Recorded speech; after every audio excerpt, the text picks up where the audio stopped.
Di ba? Mahirap kasi yung pinahihiran nyo, puro katangahan. No? Sa tingin nyo, mababayaran kayo ng kliyente nyo pagka ganyan ang ginagawa ninyo. O, di ba? Kaya marami hindi nagbabayad sa inyo. O, hindi ko naman sila masisi kasi nga, nakita nyo yung ginagawa nyo kagaguhan.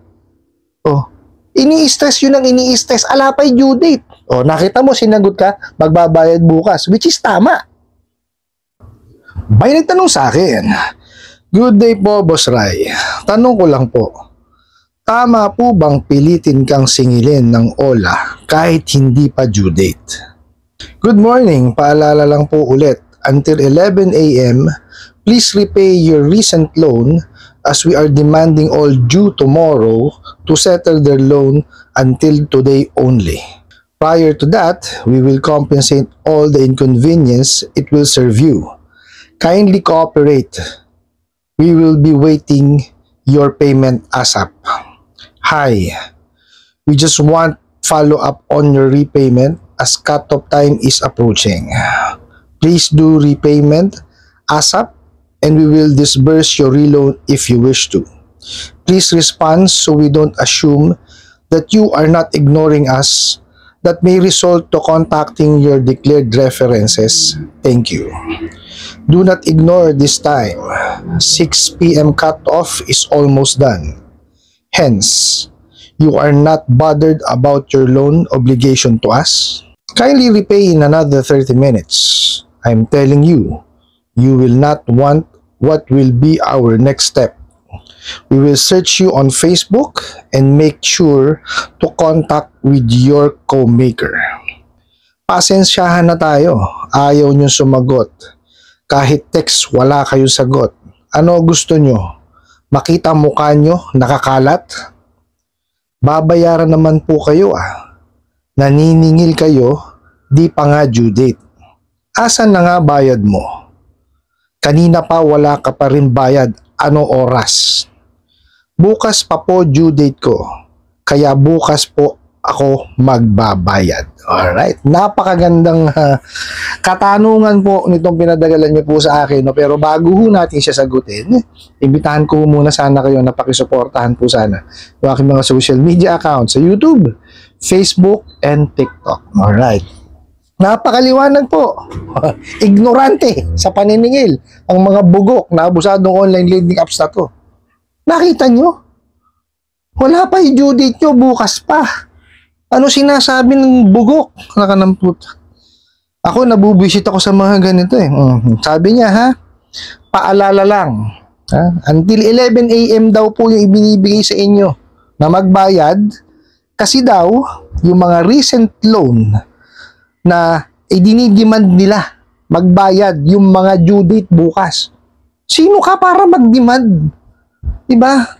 Sino ka para mag-demand ka ng payment? Ang due date bukas. Gago ka? Ano ka ng kamote? Pag nakita ko itong niningil na tatampalin ko sa mukha ito Diba? Anong klase yan? Hindi pa niningil yung ginagawa nyo, nanggigipit kayo Diba? Bukas pa due date. Bakit sisingilin mo? Diba? Kasi dinidemand nyo pa. Dinidemand, yun ang word nyo, hindi ginamit, dinidemand. Sino ka para mag-demand ka ng payment? Bukas pa yung due date. Diba? Bobo ka? Mariosep to. Tapos may kana ka pa na i-compensate sa inconvenience. Bakit kailangan ka mag-compensate doon sa inconvenience? Hindi mo naman dapat gawin yun. Diba? Di antayin mo yung due date. Kinabukasan lang Hindi ka makatulog. Hindi ka dapat din sa hanap buhay na yan kung hindi ka makatulog. Diba? Grabe to. Hindi ka kawalang yan mo sa buhay no? Ikaw naabusad nung kolektor ng OLA. Grabe ka. Alam mo, sa totoo nung binasa ko to, nanginginig ang lamang ko Nakanantawa ka. May pa waiting. We will be waiting for your payment. Utragis ka. Tapos nag-follow up ka pa rin. Talagang hindi ka makatulog. Diba? Cut-off time, cut-off, bugok. Paano magkakaroon ng cut-off? Sige nga. Yan due date, buong maghapon yun. Wala pa nga due date, bukas pa. Paano ka magkaka-cut off? Tanga. Damuho ka. Tapos tatakutin mo pa na na pagka nag-ignore, may result in contacting the declared reference. O ano kinalaman ng reference? Diba? So, Marios, kung yan nga declared reference at kung yung reference na yan, alam na reference siya, sige, tawagan nyo. Okay? Pero hindi kayo po pwedeng mag-divulge ng information. At pwede nyo lang tawagan yan pagka hindi sumasagot yan during the due date at hindi pa nakakabayad. Dapat nga kinatawagan nyo lang yung mga reference after the due date eh. Kasi nga may due date, bobo. Damuho ka.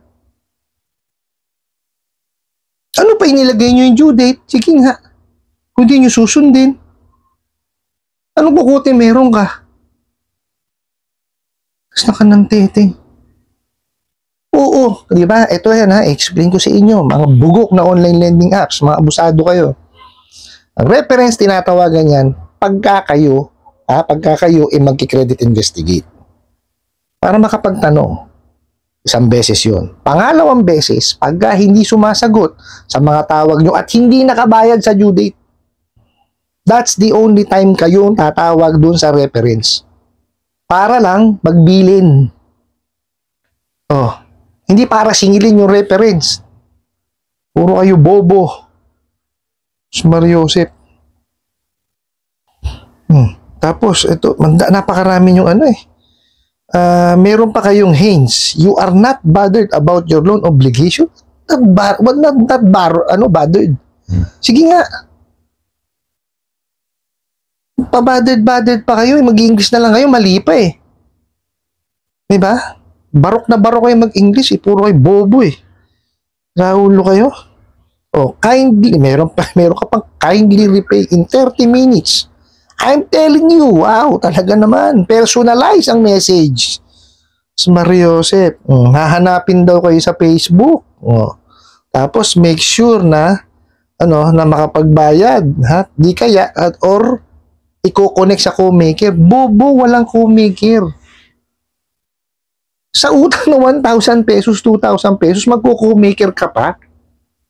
Ay, wala talaga tong mga to. Hindi ko maintindihan kung anong klase. Kayo nga, bago kayo pumasok sa isang industriya, alamin nyo muna yung industriya na pinapasok po ninyo. Okay? Hindi ho porkit, nakita nyo, nagpa-skill sa ad, o kailangan namin maniningil, collector, field collector, o telecollector. A-applyan nyo na. May certain skills po na kailangan yan. Kailangan may understanding kahit papano sa batas ng paniningil. Tsaka po doon sa nasasakupan ng lending. Oh. Ang hirap kasi sa inyo. Nakita lang kayo dyan, nakatambay. O marunong ka tumawag. Halika rito, maupo ka, tumawag ka. Ganun na nangyari sa inyo. Ayan, nangyayari sa ginagawa niyong paniningil kuno. Nakananteting bukas pa, Judy. Talagang sinisingil niyo. Dapat nagre-remind lang kayo. Napakasimple ho, ha? Dadala kayong message. Paalala lang po na ang due date nyo po bukas. Ganun lang. Diba? O di kaya, paalala lang po from ABC Lending Company. Papaalala lang po namin na due date nyo po bukas. Maaari po kayong sumagot ng yes kung makakapagbayad ho kayo bukas. O di ba? Kung hindi naman ho kayo makakapagbayad, maaari ho kayong tumawag sa amin na matulungan ho namin. Mga ganun. Di ba? Kayo hindi eh. Ang nagtiting, dinidiman nakalagay dito, dinidiman yung due date bukas na magbayad ngayon. Para saan pa yung due date? Sige nga. Mga tanga to. Mariosep. O ito pa, ito yung pasensyahan tayo. Ayaw nyo sumagot. Kahit text, wala yung sagot. Makita mo, mukha mo nakakalat. Ano nakita yung mukha mo nakakalat? Ano gagawin mo sa mukha ng tao? Sige nga. Diba? Puro naman kayo pananakot lang. O, diba? Meron na ba kayong ginawang totoo? Sige nga, doon sa mga pananakot nyo. Oh, yung sinasabi nyo magdidemanda kayo ng ano, ng istapa. May ginawa kayong istapa? Wala. Kasi hindi nyo kayang patunayan. Oh. Sinasabi nyo pupunta kayo ng barangay. Sige nga, nakarating ba kayong barangay? Wala din. Tapos meron pa kayo, magsasabit kayo ng ano, magpapadala kayo ng demand letter sa barangay. Bakit? Yung barangay ba may utang sa inyo? Di ba? Ang mahirap sa inyo, pinahihiran nyo katangahan. No? Manong magbasa kayo ng mga batas na nakakasakop po sa pagpapautang. Di ba? Armasan nyo sarili nyo. Nakakatawa na kayo eh. Sa totoo lang. Ng kamote. Oh, tingnan nyo, sumagot yung kliyente nyo. Babayaran naman kayo eh. Naniningil kayo, hindi pa due date. Nakita nyo? Di ba? Mainam pa yung kliyente nyo. Alam yung due date niya kung kailan. O, di ba?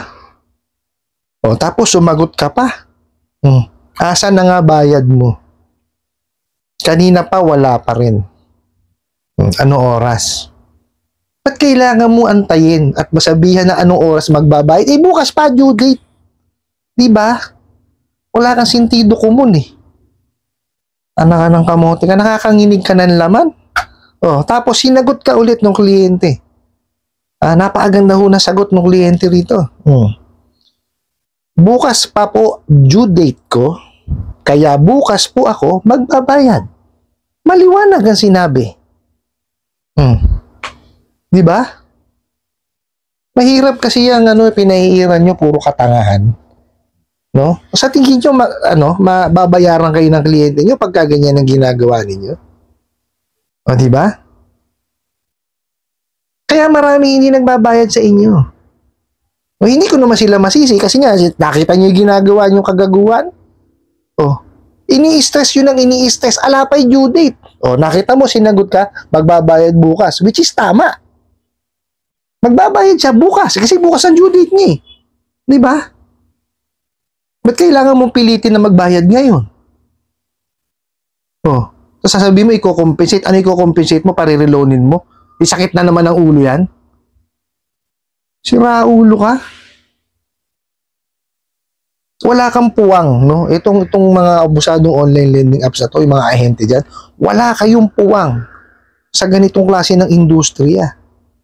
Sinisira ninyo eh. Oh. Na kayo ng teteng.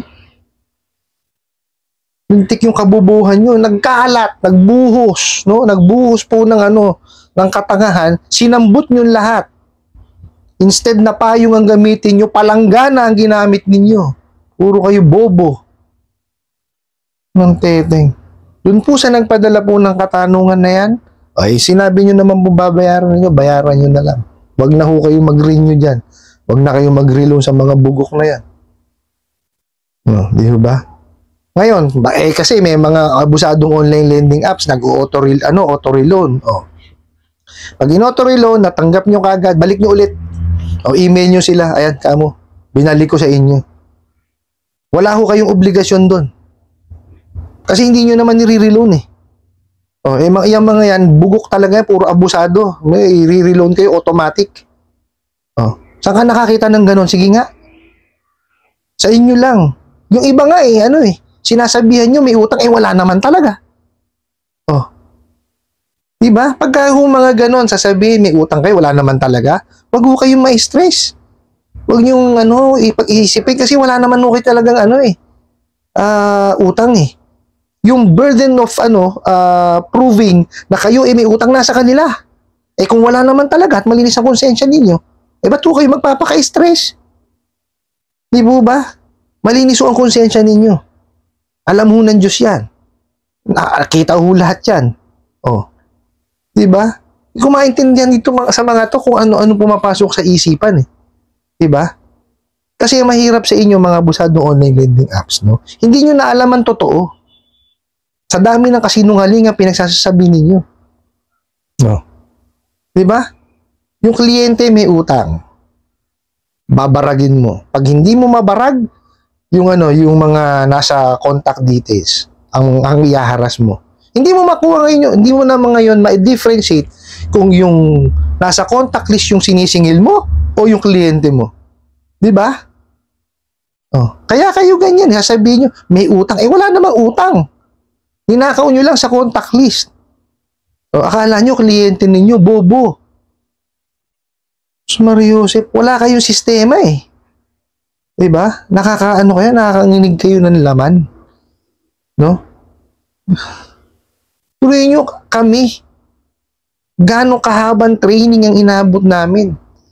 No, tapos every year yan, meron kaming refresher. Kayo, ganyan lang. Uupo kayo sa tapat ng computer ninyo, tatawag kayo, mananakot kayo. Diba? Sinisira nyo tong industriya na to. Nata-typecast pati yung matitinong mga maniningil. Oh. Pumunta kayo sa bahay ng mga kliyente niyo. Tignan ko kung anong gagawin ninyo. Oh, yung walang script. Tignan ko kung di ka maihi. Oh, sige nga. Katatapang nyo, nandiyan kasi kayo sa nasa loob kayo ng silid ninyo. Oh, naka-aircon kayo.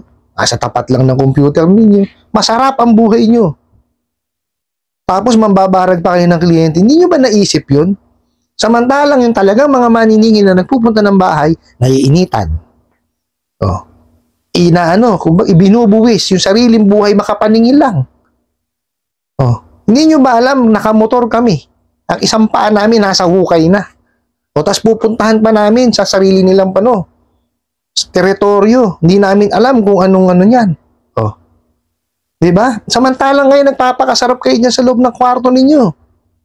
Puro kayo, tapos ihaharas yung kliyente ninyo. Tama ba yun? Hindi kayo walang karapatan kayong tawaging maniningil. Wala kayong karapatan tawaging maniningil. Sa totoo lang. Dapat tawag sa inyo scammer. Ni-scam nyo mga kliyente nyo, grabe kayo. Wala kayong puwang sa ganitong industriya. Ulitin ko, dun sa nagpadala ho ng katanungan, tuparin nyo lang bayaran nyo. Ganun lang naman kadali yun eh. Tapos wag nyo na kayo umulit. Para hindi na kayo ma-stress sa mga yan. I hope nasagot ko po itong katanungan na to at sana po makatulong. Maraming salamat po sa inyong walang sawang pagsuporta at panonood sa aking mga videos. Maraming salamat po sa inyong pag-like, pag-share, pag-comment at pagtatanong. And kunin ko na rin po itong opportunity na to, naibitahan po sana kayo, napakisuportahan po sana yung aking mga social media accounts sa YouTube, Facebook, and TikTok. Hanggang sa muli po, yun lang.